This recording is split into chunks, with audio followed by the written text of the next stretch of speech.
ساتھیوں وہ کام کیا ہے میں آپ کو تفصیل سے نہیں بتاؤں گا، مختصر کر کے بتاؤں گا۔ صرف 4 کام ہیں، جس نے یہ 4 کام کیے زندگی کے آخری سانس تک، میں اسے یقین دلاتا ہوں کہ اللہ اس کو قبر میں بہترین اور اچھا ساتھی عطا فرمائے گا اور اس کی قبر کو جنت کے بغان میں تبدیل فرما دے گا۔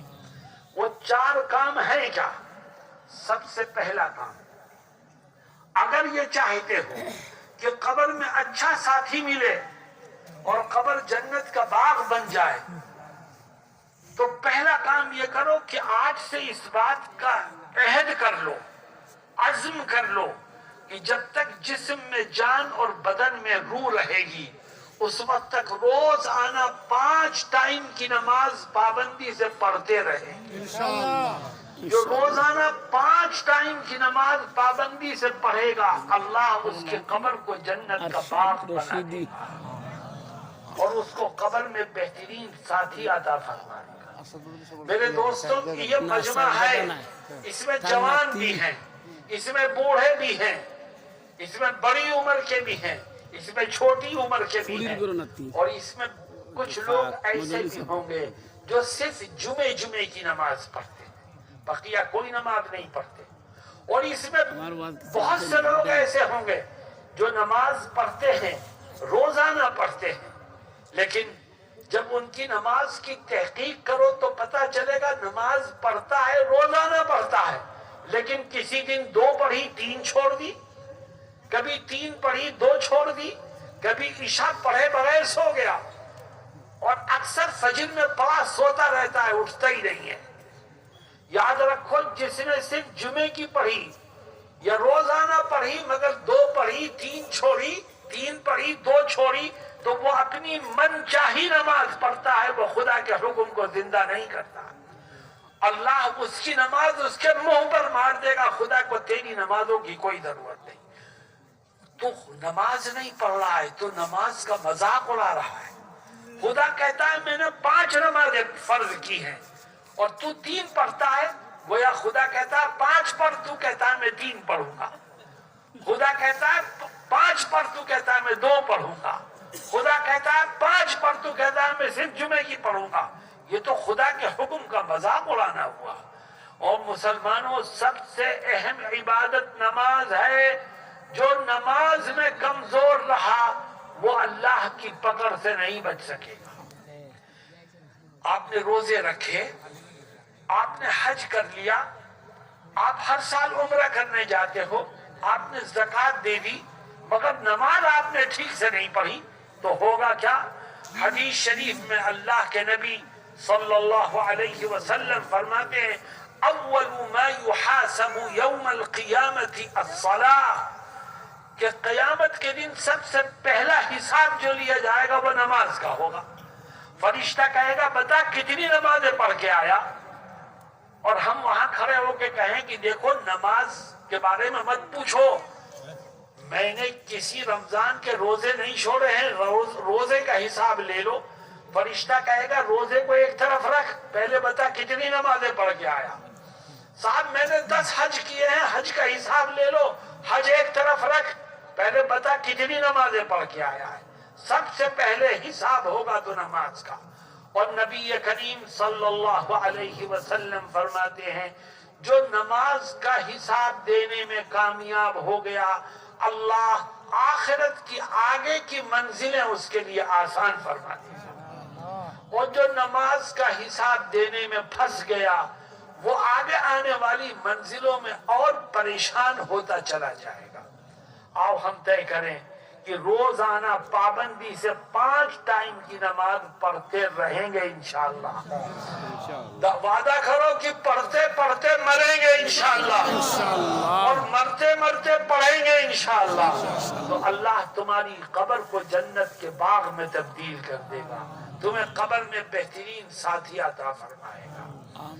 دوسرا کام، اگر یہ چاہتے ہو کہ خدا قبر میں تمہیں اچھا ساتھی دے اور آپ کی قبر کو جنت کا بغان بنا دے تو ایک دوسرا کام کرو، اور وہ دوسرا کام یہ ہے کہ آج سے طے کرو کہ انشاءاللہ زندگی کے آخری سانس تک جو میرے پیٹ میں جائے گا وہ حلال کا ہوگا. جس کا کھانا حلال ہوگا، جس کا پینا حلال ہوگا، جس کا کاروبار حلال ہوگا، اللہ اس کے قبر کو جنت کا باغ بنا دے گا. مسلمانوں، بڑے افسوس اور دکھ کی بات ہے کہ آج ہم دولت کمانے میں لگے ہوئے ہیں، حرام و حلال کا فرق ہمارے دلوں سے نکل گیا. میں آپ سے پوچھتا ہوں، میری بات کو سمجھ کے جواب دینا. بتاؤ، آج مسلمان سودی لین دین میں مصروف ہے کہ نہیں ہے؟ انا للہ و انا الیہ راجعون. اللہ نے اس کو حرام قرار دیا ہے. اور قرآن کریم میں اللہ کہتا کیا ہے؟ تو نے سود لیا ہے، سود دیا ہے، سود کھایا ہے، تو تیرا حال کل قیامت کے دن میدان محشر میں کیسا ہوگا؟ اللہ فرماتا ہے الذین یأکلون الربا لا يقومون الا كما يقوم الذی يتخبطه الشیطان من المس. اللہ کہتا ہے جس نے دنیا میں سود کھایا ہوگا، کل قیامت کے دن جب وہ میدان محشر میں پہنچے گا تو اس حال میں پہنچے گا کہ دیکھنے والوں کو ایسا لگے گا کہ اس کے اوپر جن سوار ہو گیا. کبھی روئے گا، کبھی ہنسے گا، کبھی گرے گا، کبھی دوڑے گا، کبھی زمین میں لوٹے گا. چاہتے ہو کہ خدا قبر کو جنت کا باغ بنا دے اور آپ کو ایک اچھا ساتھی قبر میں عطا فرمائے، تو ایک تیسرا کام بھی کرو. اور وہ تیسرا کام یہ ہے کہ آج سے طے کرو کہ انشاءاللہ زندگی کے آخری سانس تک میں اپنی زبان سے، اپنے ہاتھ سے، اپنے عمل سے، اپنے کردار سے کبھی کسی کو ناحق کوئی تکلیف نہیں پہنچاؤں گا. جو دوسروں کو تکلیف پہنچانے سے، پریشان کرنے سے بچے گا، اللہ اس کی قبر کو جنت کے باغ میں تبدیل فرما دے گا. مسلمانوں، ہم میں سے بہت سے لوگ ہیں جو نماز بھی پڑھتے ہیں، روزہ بھی رکھتے ہیں، حاجی بھی ہیں، مگر وہ دوسروں کو اپنی زبان سے، اپنے ہاتھ سے تکلیف پہنچاتے ہیں. جو مالدار ہے وہ غریب کو تکلیف پہنچاتا ہے، جو طاقتور ہے وہ کمزور کو تکلیف پہنچاتا ہے. جبکہ حضرت محمد مصطفیٰ صلی اللہ علیہ وسلم فرماتے ہیں کہ المسلم من سلم المسلمون من لسانه ویدہ. پکا سچا مسلمان وہ ہے کہ جس کے ہاتھ سے بھی کسی کو تکلیف نہ پہنچے اور جس کی زبان سے بھی کسی کو دکھ نہ پہنچے. میں یہ دیکھ رہا ہوں اس ملک میں کہ مسلمانوں میں آپسی جھگڑے بڑھتے جا رہے ہیں.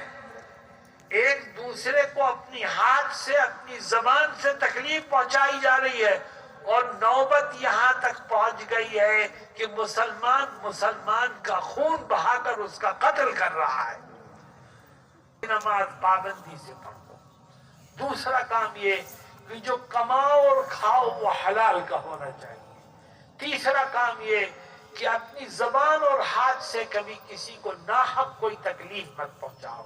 لوگوں کو معاف کرو، بدسلوکی کے بدلے میں حسن سلوک کرو. اور آخری کام، اگر یہ چاہتے ہو کہ خدا قبر میں اچھا ساتھی، اچھا دوست عطا فرمائے اور قبر کو جنت کا باغ بنا دے، تو ایک چوتھا کام بھی کرو.